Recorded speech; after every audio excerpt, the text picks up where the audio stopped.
하나님의 의라는 제목을 가지고 함께 말씀을 나누겠습니다. 사람은, 피조물인 사람은 절대 평가를 하지 못하고 상대적인 평가에서 자기를 평가하게 되어져 있습니다. 창조주 하나님은 절대자이기 때문에 절대 평가가 가능하지만 피조물인 사람은 상대 평가를 할 수밖에 없습니다. 그래서 우물 안에 개구리 있는 것처럼 자기가 다른 사람과 비교해 봐가지고 난 이만하면 구원을 받을 수 있지. 내가 이렇게 열심히 살았는데 내가 구원받지 못하면, 내가 생명을 얻지 못하면 그건 불공평해 라고 생각을 합니다. 그래서 사람들에게 예수님을 믿으셔야 됩니다 라고 말하면, 예수님이 죄를 용서해 주셨습니다 라고 말하면 이렇게 말합니다. 나 같은 사람이 무슨 죄를 졌길래 내가 속죄를 받아야 되냐. 나는 그래도 이렇게 잘 살았기 때문에 예수님이 필요 없다. 나는 누구보다도 잘 살았고 누구와 비교해봐도 내가 그런 죄 짓지 않았다 라고 이야기하면서 예수님을 받아들이려고 하지 않습니다. 그 사람의 논리가 뭐냐면 자기가 다른 사람과 비교해 보았을 때 누구는 이런 죄도 짓고 저런 죄도 졌지만 나는 그런 죄는 안 졌습니다. 내가 죄 졌다가 생각해 용서를 받지 죄 짓지 않았는데 왜 나를 용서해 준다고 말하냐? 난 그런 예수님 필요 없다라고 말합니다. 사람은 상대적으로 자기를 평가합니다. 그래서 이 사람들에게 내가 죄인지 모르는 사람에게 용서받았습니다. 용서하셨습니다. 당신 예수 믿으면 구원받습니다. 이 말이 복음이 되지 못합니다. 죄 짓었다고 생각하지 않기 때문에 그 말이 와닿지 않습니다. 그래서 필요한 것이 율법입니다. 율법을 통해서 내가 누군지를 깨닫게 됩니다. 어두운 데 있으면 내 얼굴에 무엇이 뭐든지 알지 못하는 거죠. 그래서 씻어주겠습니다. 씻음 받았습니다 라고 말해도 와닿지 않죠. 씻을 게 없는데 무슨 소리냐. 이렇게 깨끗한데 무엇을 씻으라고 말하냐 라고 말합니다. 그래서 자기의 상태를 알지 못합니다. 그 사람에게 하나님이 율법을 허락하시면서 율법을 통해 죄를 깨닫게 하시면서 내가 어떤 사람인지를 깨닫게 하시면서 복음이 필요하다는 사실을, 하나님의 의가 필요하다는 사실을, 하나님의 구원이 필요하다는 사실을, 하나님이 손 내밀지 않으면 내가 아무것도 할 수 없다는 사실을 깨닫게 하신다는 사실을 우리에게 보여주고 있습니다. 우리 이런 생각들을 가질 때가 있습니다. 내가 선을 행하면 그래도 내 지었던 죄가 용서받지 않나 생각합니다. 예배를 열심히 드리면 내가 내 죄를 용서받을 수 있지 않을까 생각합니다. 누구를 도와주면 내 죄가 좀 없어지지 않을까 생각합니다. 그러니까 자기의 방법을 가지고 어떤 사람은 선을 행합니다.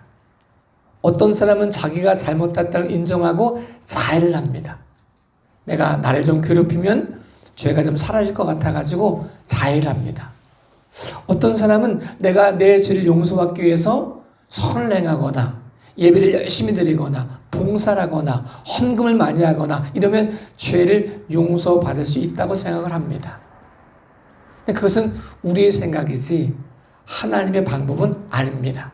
마치 물에 빠진 사람이 구원을 받기 위해서는 자기가 할 수 있는 게 아니라 다른 곳에서부터 외부로부터 오는 힘을 힘입어야 나올 수 있는 것처럼 아무리 자기가 행함을 가지고 의롭다함을 얻으려고 이렇게 보고 저렇게 봐도 안 된다는 사실을 깨달아야 됩니다.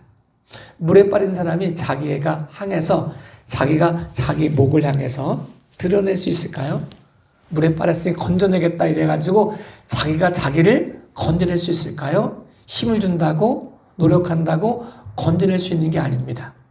물에 빠진 사람이 자기가 자기를 건져낼 수 있는 게 아니고 외부에서 그를 끌어내야 나올 수 있는 것입니다. 하나님의 의는 그런 겁니다. 내 힘과 내 능력과 내 공로와 내 행함을 가지고 구원받을 수 없다는 사실을 인정하고 내가 아무리 노력해도 안 된다는 사실을 인정하고 그 사실에 하나님이 내민 손, 오늘 표현은 하나님의 의 이렇게 표현했는데 좀 쉽게 표현하면 물에 빠져 죽어가는 우리에게 하나님이 내민 손이 있다. 이 내민 손을 잡아야 산다.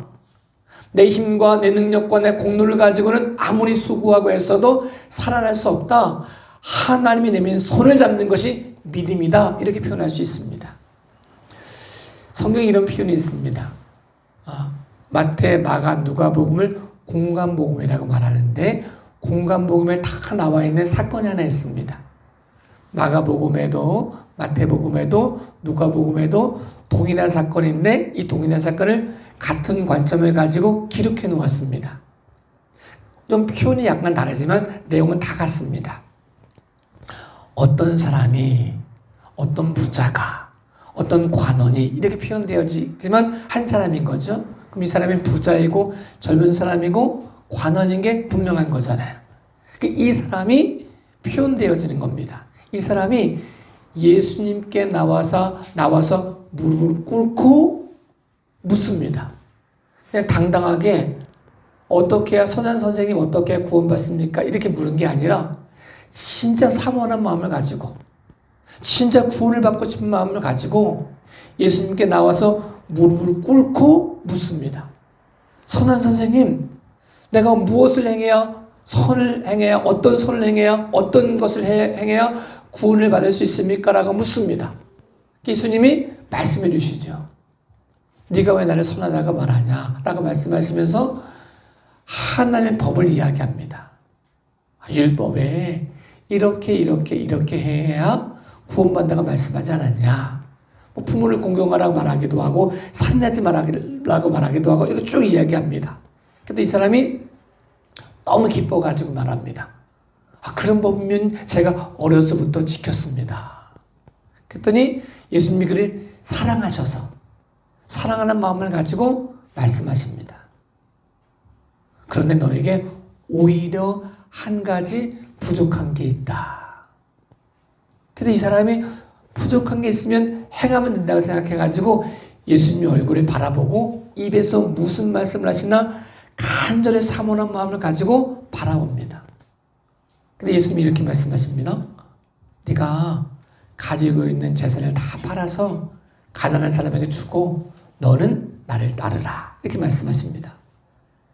근데 이 말을 들은 사람이 젊고 관원이고 부자인데 부자여가지고 근심하면서 돌아갔습니다. 왜냐하면 재물이 많았기 때문에 그렇습니다. 근데 이걸 보고 예수님이 이런 말씀하십니다. 부자가 천국에 들어가기가 얼마나 어려운지 낙타가 바늘 끼로 들어가는 것보다 어렵다라고 말합니다. 이 말을 들은 사람들이 수군거리기 시작합니다. 어떻게 하면 그럼 누가 구원을 받습니까? 저렇게 열심히 11조도 하고 성경도 말씀대로 살고 율법을 지키는 사람이 구원을 받을 수 없다면 누가 구원받을 수 있습니까? 이런 것 때문에 고민하며 묻습니다. 부자가 구원 못 받는다 이런 말씀을 하려고 하는 게 아니었습니다. 예수님 말씀은 이거였습니다.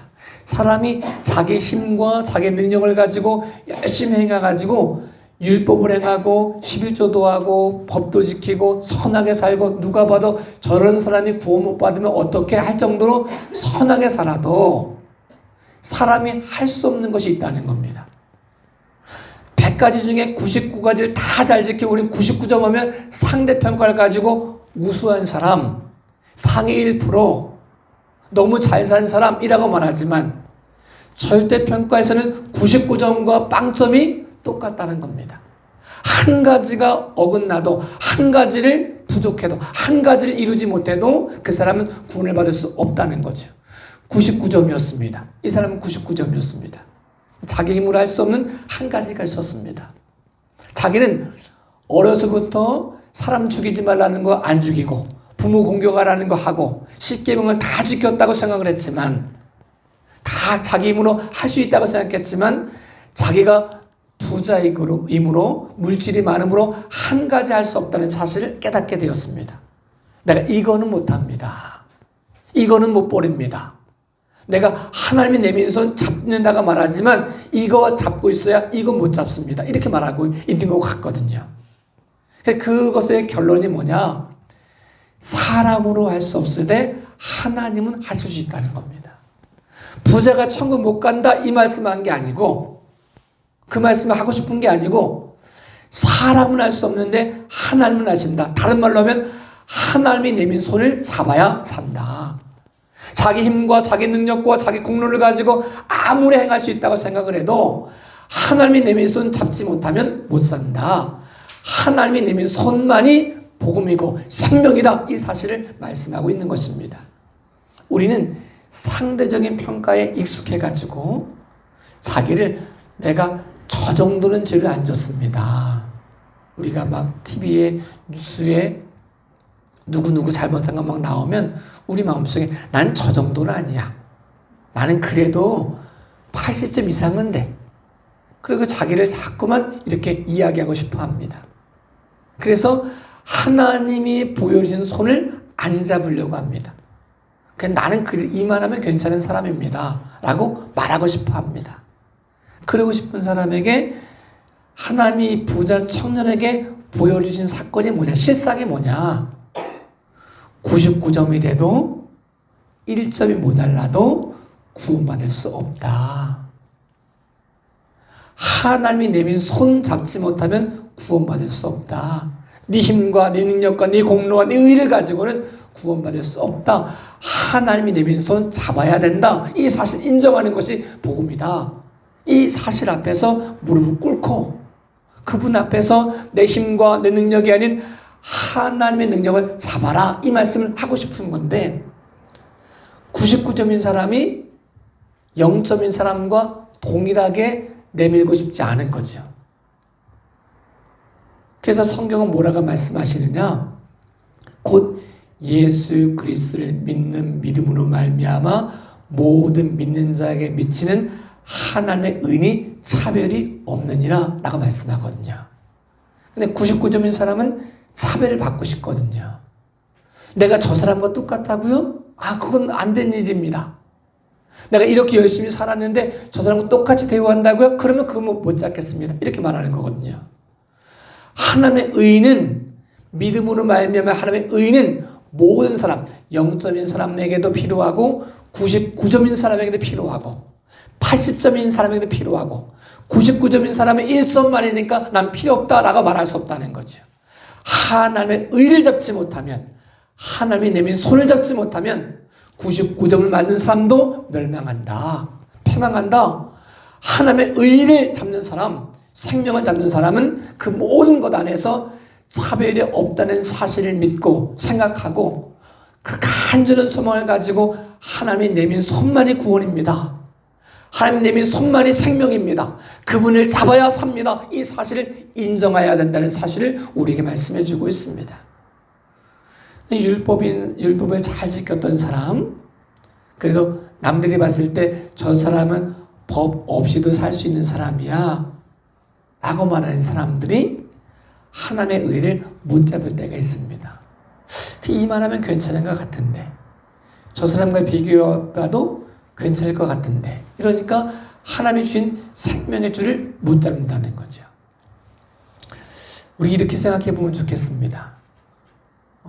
해적선 안에 이게 이제 해적선이 쭉 돌아다니면서 여러 가지 일을 하는데 해적선 안에 모든 사람, 이 지구를 표현할 때 이 지구가 해적선 같은 모습이라 생각하면, 왜냐하면 아담과 하와가 범죄함으로 본질이 죄인이 되었기 때문에 그 표현을 이 지구를 해적선으로 표현하고 해적선이 항해하고 가다가 맨 마지막에 이제 낭떠러지고 떨어져가지고 죽는 그런 것으로 생각한다면 그럼 거기에서 이제 태어난 사람이 많이 있잖아요.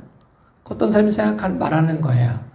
저는 태어나면서부터 해적질 안 하고 도둑질 안 하고 요리만 했는데요. 공부만 했는데요. 선한 일만 했는데요. 라고 말한다는 거죠. 이 사람이 해적이 아닐까. 해적선을 본질상 죄인은 아무리 노력해도 본질을 바꾸지 않으면 해적선에서 나오지 않으면 자기 능력과 자기 힘으로 아무리 열심히 생활해도 해적선에서 나오지 않으면 그는 해적인 것입니다. 자기가 아무리 수고하고 애쓴다가 말해도 나는 아무도 해치지 않았고 누구 것 빼앗지도 않았고 나는 의롭게 살았고 나는 본질대로 살았고 라고 말해도 그는 해적인 것입니다.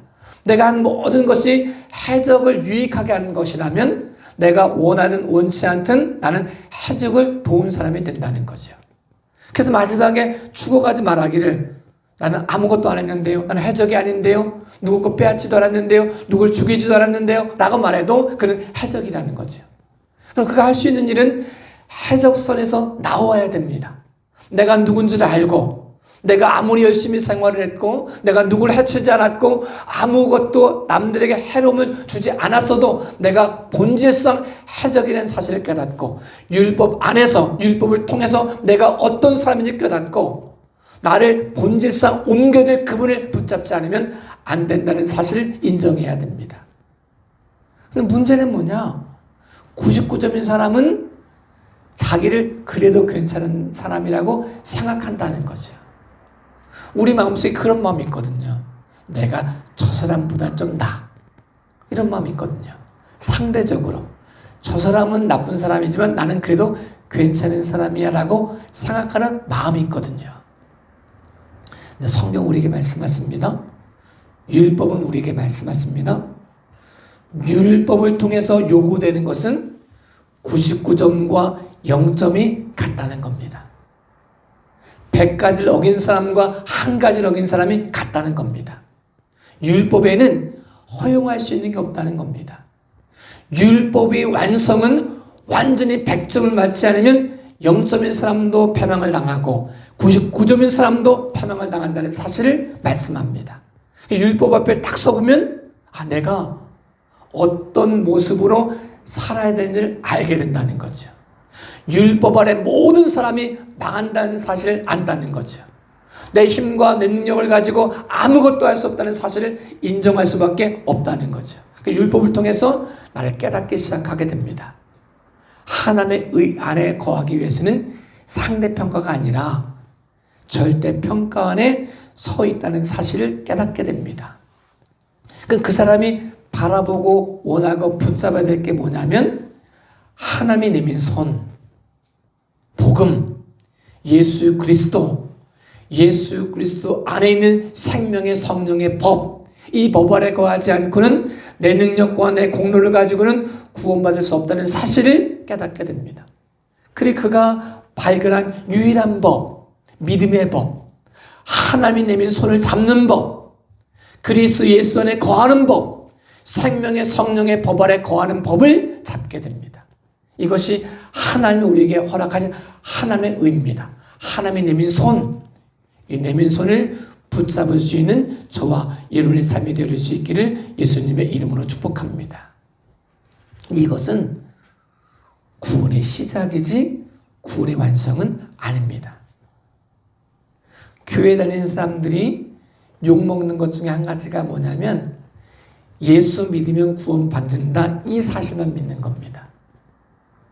예수 믿으면 구원받는다 이 사실은 틀리지 않습니다. 예수 믿으면 구원받는다 이것은 시작입니다. 이것이 시작된 사람이 해야 될 게 뭐냐면 예수님을 믿었기 때문에 구원을 받았기 때문에 그 다음에 삶이 변화가 되어지는 겁니다. 선을 행해서 구원받을 수 있는 건 아닙니다. 기도를 많이 해야 구원받을 수 있는 게 아닙니다. 내가 예배를 잘 드렸기 때문에 구원받은 것은 아닙니다. 하나님이 내민 손 때문에 구원을 받았습니다. 그럼 이 구원받은 사람이 뭐 해야 되느냐? 감사해가지고 이제 선을 행해야 됩니다. 구원받기 위해서 선을 행하는 게 아니라 구원받았기 때문에 선을 행해야 됩니다. 구원받았기 때문에 예배해야 됩니다. 구원받았기 때문에 봉사해야 됩니다. 구원받았기 때문에 누군가에게 나의 도움이 필요한 사람에게 나로 손을 내밀고 그를 도와야 됩니다. 이 모습을 행하지 않으면 문제가 생깁니다. 구원은 율법은 언제 주어진 거냐면 애굽에 있을 때 율법이 주어진 게 아니었습니다. 고센 땅에서 노예됐을 때 하나님이 율법을 주시면서 율법대로 행해라 이렇게 말씀하신 게 아니었습니다. 율법은 구원 받은 사람에게 주셨습니다.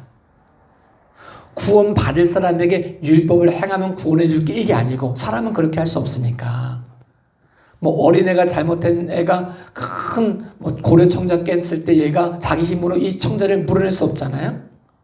자기 힘으로 아무리 아르바이트하고 돈 벌고 천하게 해가지고 이거 물어낼 수 없는 거잖아요. 애의 힘으로 할 수 없는 거예요.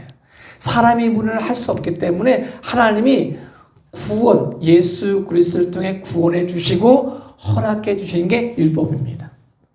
그래서 구원을 이렇게 표현합니다.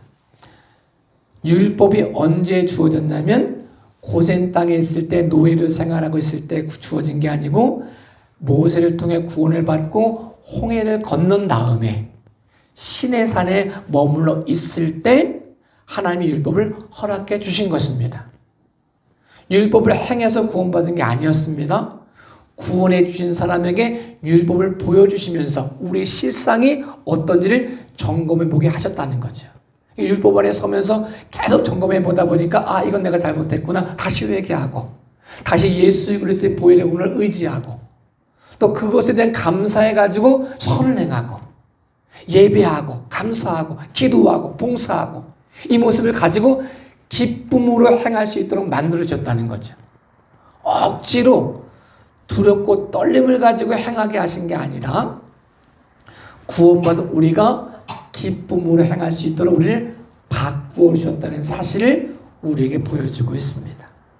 그래서 우리가 이런 표현을 갖는 거죠. 율법 앞에 서 있지 않으면 구원받은 사람도 자기가 생명을 잃었다는 사실을 잊어버리게 됩니다. 대표적인 사람이 다윗이었습니다. 다윗은 성령에 감동된 사람이고 하나님 마음에 합한 사람이었습니다. 이 사람이 받은 구원은 영원한 거였냐? 아니었습니다. 그가 우리아의 아내 밧세바를 범했습니다. 범하고 나단 선지자가 이 사실을 지적하기 전까지 과정이 1년 정도 있었습니다. 1년 동안 다윗의 상태가 어떤 상태였느냐? 자기가 죄인지 몰랐습니다. 성령이 떠나도 성령이 떠난 줄 몰랐습니다. 자기 상태가 죄의 상태가 됐다는 사실을 몰랐습니다. 그런데 다른 사람에게 이렇게 표현하는 거죠. 나단 선지자가 나와가지고 이렇게 말하는 거예요. 어떤 부자가 자기는 양이 많은데 가난하여 양을 자기 자식처럼 가족처럼 생기는 사람의 양을 뺏어다가 손님이 왔을 때 그 양 잡아다가 손님을 대접했다 이렇게 말했더니 다윗이 화를 냅니다. 그런 놈은 죽어야 되고 내 배를 갚아야 되고 어떻게 그런 놈이 살할 수 있냐 이렇게 막 말합니다. 그랬더니 나단 선지자가 말합니다. 그게 당신이라고 말합니다. 사람은 자기를 못 봅니다. 다른 사람은 잘 보지만 자기를 못 봅니다. 그럼 이때 내 상태를 볼 수 있는 것이 율법입니다. 나단 선지자를 통해서 율법을 통해서 다윗이 자기 상태를 다시금 점검받습니다. 구원받았던 내가 다시 죄악에 빠져서 이 상태를 잃어버린 상태, 성령이 떠난 상태, 성령의 감동을 주지 않는 상태, 그럼에도 불구하고 내가 내 상태를 발견하지 못하고 나는 그래도 의롭다고 생각하는 그 상태를 다시금 지적합니다. 율법을 통해 자기를 비춰줍니다. 당신입니다. 그놈이 당신입니다. 라고 말했더니 이 사실을 깨닫는 다윗이 비로소 회개하기 시작합니다. 자기 상태를 인정하기 시작합니다. 99점을 가지고는 과거의 삶을 가지고는 내가 의롭게 산 삶을 가지고는 내가 구원받을 수 없다는 사실을 인정하기 시작합니다. 그리고 그가 다시금 하나님이 내민 손을 위해 기도합니다. 하나님, 내가 다시금 손 내밀어 주십시오. 다시금 그 의를 붙잡지 않으면 내 힘과 내 능력과 내 공로를 가지고는 구원받을 수 없습니다. 내게 다시금 궁의를 베풀어 주십시오. 성령을 다시금 부어 주십시오. 다시금 회복시켜 주십시오. 정직한 영을 새롭게 해 주십시오. 성령을 내게 주십시오. 하나님 내민 손 다시금 붙잡을 수 있도록 은혜 내려 주십시오라고 기도하게 됐다는 사실을 우린 기억해야 됩니다. 율법으로 구원받을 수 있는 사람은 없습니다. 죄가 없는 사람은 아무도 없습니다. 우리가 먼 미래 살 미래를 내다보면서 나는 그때까지 한 번도 죄 안 지을 거야, 나는 옳은 길만 걸어갈 거야 라고 장담할 수 있는 사람도 없습니다. 우리는 끊임없이 말씀을 통해, 율법을 통해 내 상태를 점검해 가야 됩니다. 어제의 내 상태가 아닌 오늘 지금 나의 상태, 내가 어떤 상태인가를 점검해보고 율법 아래 서보고, 그래서 율법 아래 있어봐야 하나님의 은혜가 필요하다는 사실을 발견하게 됩니다. 하나님 손 내밀지 않으면 내 힘으로 행할 수 없습니다. 물에 빠진 사람이 자기가 자기의 목을 잡고 구원할 수 없듯이 하나님이 내민 손이 필요합니다. 이것을 성경에는 하나님의 의라고 표현했습니다. 막 의라고 말하니까 굉장히 멀어 보이잖아요. 구원받은 우리에게 하나님이 내민 손, 나를 붙잡는 손, 죄악에서 나를 끌어낼 수 있는 힘, 이렇게 보면 훨씬 더 와닿을 것 같습니다.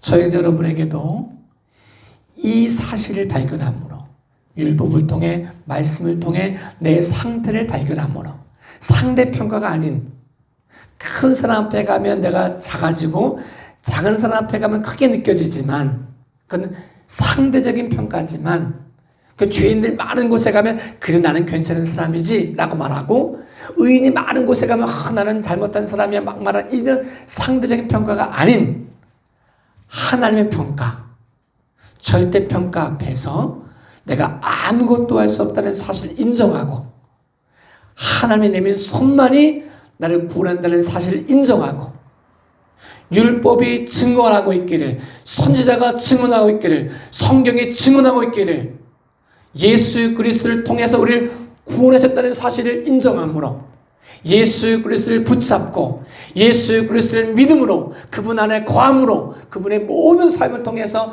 내 삶 전체가 변화되어질 수 있기를 예수님의 이름으로 축복합니다. 우리나라에서 누리호를 발사했습니다. 굉장히 많은 사람들이 감동을 했습니다. 이제 우리도 우주로 나갈 수 있을 거라고 생각을 했습니다. 절반의 성공이라고 표현합니다. 모든 것이 다 순조롭게 이루어졌습니다. 그러면 그가 43초인가의 모습 때문에 원하는 궤도에 진입 못했다고 말합니다. 그럼 거의 99점이잖아요. 99점이면 합격점입니다. 80점만 넘어도 합격점입니다. 60점 미만이 F학점이니까 80점만 넘어도 잘하는 거잖아요. 43초가 모자르면 못 올라가는 겁니다. 한 1초가 모자라도 못 올라가는 겁니다.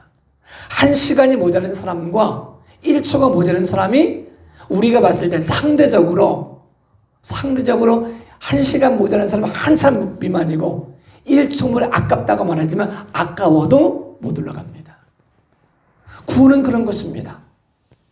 하나님 앞에 선다는 것은 그런 것입니다. 율법 앞에 선다는 사실은 그런 겁니다. 죽음 앞에 선다는 사실은, 심판대 앞에 선다는 사실은 99점은 괜찮고 0점은 안 되는 게 아닙니다. 커트라인에 있는 게 아닙니다. 완전하지 않으면 누구도 구원을 받지 못합니다. 그러므로 모든 사람에게는 예수 그리스도가 필요합니다. 하나님의 의가 필요합니다. 그분이 내민 손이 필요합니다. 이 사실을 믿고 이 사실 안에 거함으로 하나님이 내민 손을 믿음으로 붙잡고 감사함으로 고백하고 이 삶을 통해 온전히 변화되어지는 저와 여러분의 삶이 되어질 수 있기를 예수님의 이름으로 축복합니다. 기도하겠습니다. 전능하신 아버지 하나님,